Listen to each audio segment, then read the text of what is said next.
Looking forward to our moments together as we lay hold of hope after brain injury.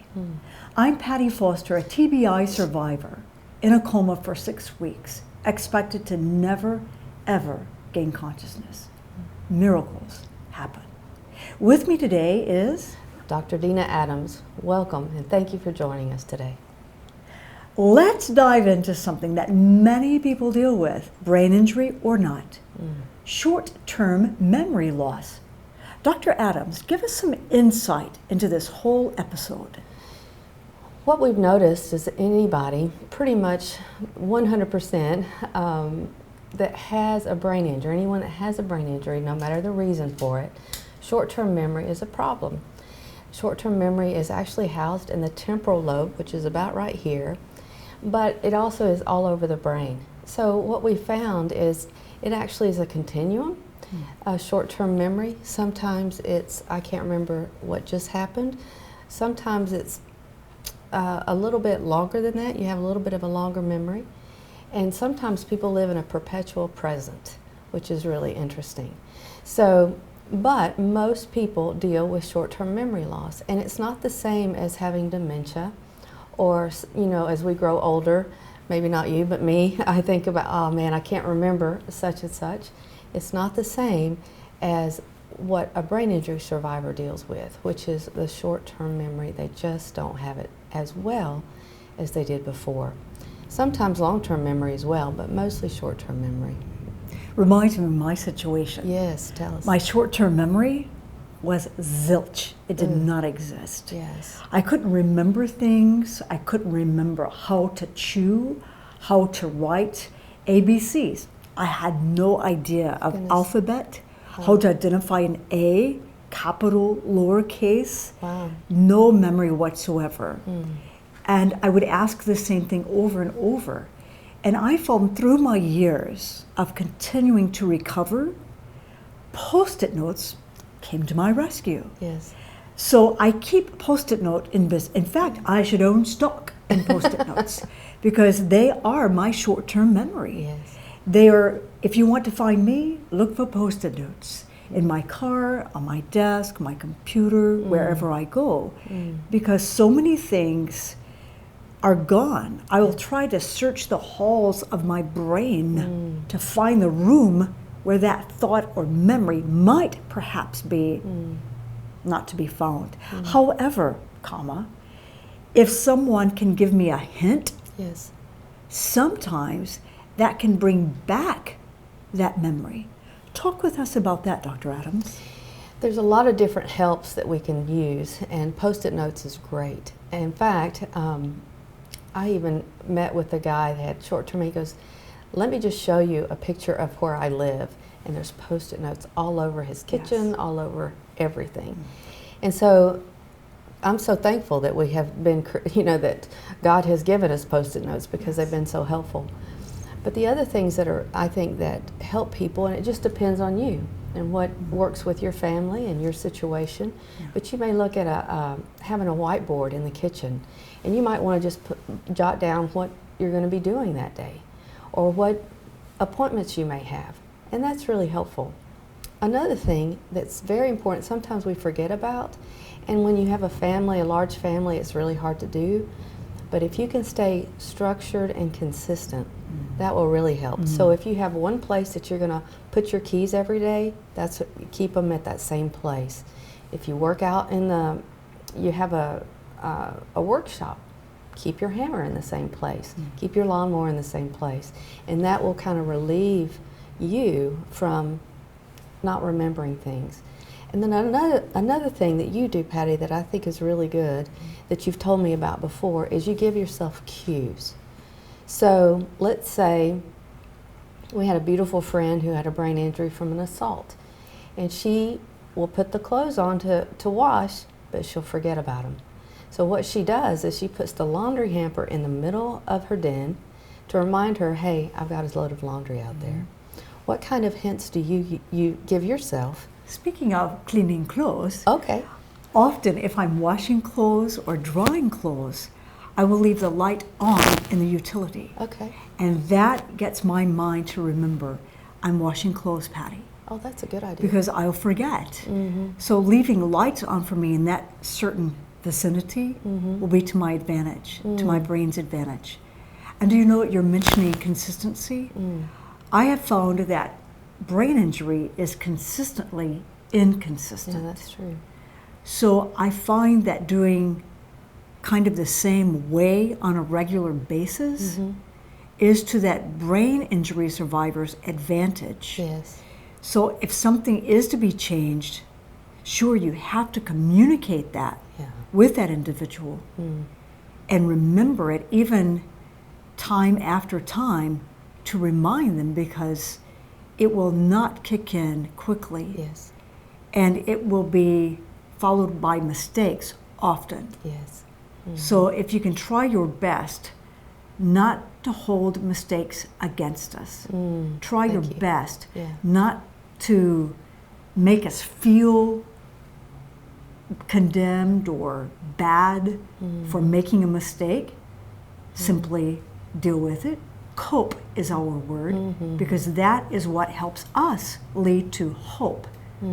It's very true. Maybe it sounds like a cliche, but it's very active. Absolutely. Because when we can choose to cope in a way that helps us, that gives us a confidence that leads toward hope, to give us hope after brain injury, especially with short-term memory loss, Yes. because one never knows when it will show its ugly little head and how it will show itself. Yes. So I find that instead of giving the answers whenever we forget a short-term memory Yes. or any situation, a hint works better. That's great. Do you have an example of that? Of a hint that somebody could give you? Like we were talking the other day about how, if you don't mind me saying, Sure. forgetting where your wallet was. Yes. You know? And so the hint was we were at the school speaking, and then you remembered what you had done with your wallet. Yes.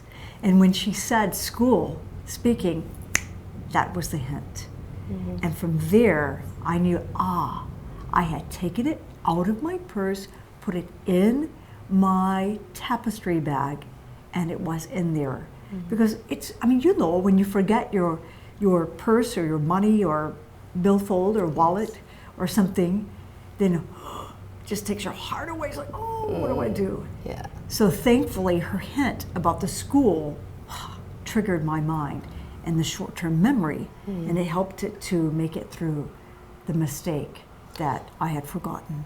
And you did that brilliantly, by the way. Thank you. You didn't get upset with yourself or mad at yourself. And I think that's so important for survivors. You're trying to learn to live again. And you're going to have memory issues, but that's okay. You're learning how to cope with them. And I think, too, for your family, the structure and the consistency will help your family. Yes. Because it's good to know that this is where the keys will always be. Be kind to your mind, Yes. is what I like to say. Yes. And I think that that is very, very helpful. And another thing that you might think about, and you probably do, and you guys may want to think about, is our phones now. They can have little alarms set for if you want to remember when to take your medicine. If you're trying to cook and you want to remember you've got hot water on the Sure. stove, use your alarm system on your phone. And that was really, really helpful. One of my friends, he had a brain injury, and just a sweet guy, and he showed me his phone, he goes, "This is my second brain." And I think, well, that's a good way of looking at it. It takes a while to adjust, to try to figure things out on a phone, but with the new computers, and it's very, very helpful. Speaking of alarms, Yes. that many of you overheard the alarms, the sirens going through in the background. Those can also be good triggers for us because they remind us of certain situations or pay attention or caution or even memories, and sometimes not so good. So choosing to cope when the difficult situations come around, when the short-term memories may be in a negative field, when something like that, for instance, when I heard the alarm, I heard the sirens and of the police cars or the fire trucks, nonetheless, it reminded me of the crash. Yes. And for some people, that's very difficult when that memory is stirred within. So short-term memory can be positive or negative. That's so true. So choosing to deal with that in those different areas is really important along the journey of recovery. May I say something about memory in general? I Sure. think is helpful because it does have a negative memory. And we were at a wonderful junior high this week. We talked to 5 different classes, and they wanted to know about Patty and her injury, and they asked a really good question. They said, "Do you remember the wreck?" And of course she doesn't remember the wreck. Part of that is, and you guys may wonder, well, do you remember what happened to you? Do you remember the assault? Do you remember whatever? And sometimes when things happen really, really quickly, the brain doesn't have a chance to actually encode the memory. So if they don't have the memory, it's not like they're going to come up with it either. So it's just a good thing to know that the brain maybe didn't take. Right. It's the like- factory memory might not have. It might not have kicked done. in. And that's a good thing, you know. Sure. But It's a I think blessing. it is a blessing, isn't it? I think it's important for you when you have a memory or a trigger is to talk about it when you can with a safe person. Yes. I think it's so important. Yes. And also know that you're accommodating your new brain, but your brain is also working to help you with memory. That's part of the hope, isn't it? Is Yes. to know that, oh, it's a big old fancy word. I won't bring up right now, but it's a big word that says, hey, the brain will reconnect and find new ways and new pathways. And so just be encouraged in that as you struggle with your own memory. Yeah. Sometimes long-term memory is a problem. Again, hence, help people. Remember that. Yeah. And if you're a caregiver with somebody with brain injury, please do your best, just like Patty was saying, is to realize this is part of the injury. It's not that what you said wasn't important. It's just they don't remember it. And I had another friend of ours that said it's as though the camera took the picture, but there was no film in the camera. And so she can't remember some things. And she has said that some of the family, they take things personally when she doesn't remember. Please don't take it personal. Yes. It's not about you. It's just about the brain and learning to live again. Yes. And the large word neuroplasticity came to my Girl, mind. she threw it down. That was good, Patty. That's good. So don't take it personally when the short-term memory is not working well. Yes. And nor on anyone else dealing with so much stimuli in your brain today. So while you have this moment, lay hold of it. Yes.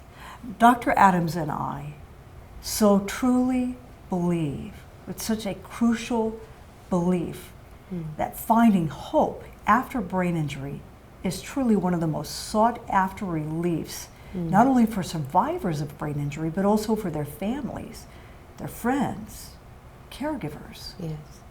For us, our personal relationship with God through Jesus has made such an incredibly amazing difference throughout the entire journey. If you'd like to know more, make a comment, read some of our books and topics, things available, resources, please visit these websites. hopeafterbraininjury.org, that's hopeafterbraininjury.org, or pattyfoster.com. That's pattifoster.com. My books are available there, many in paperback, ebook, and some in audio. So please visit us. We would love to visit with you. Yes. We can speak with your company, with your country, with your organization, with you. Hope after brain injury matters. Don't give up.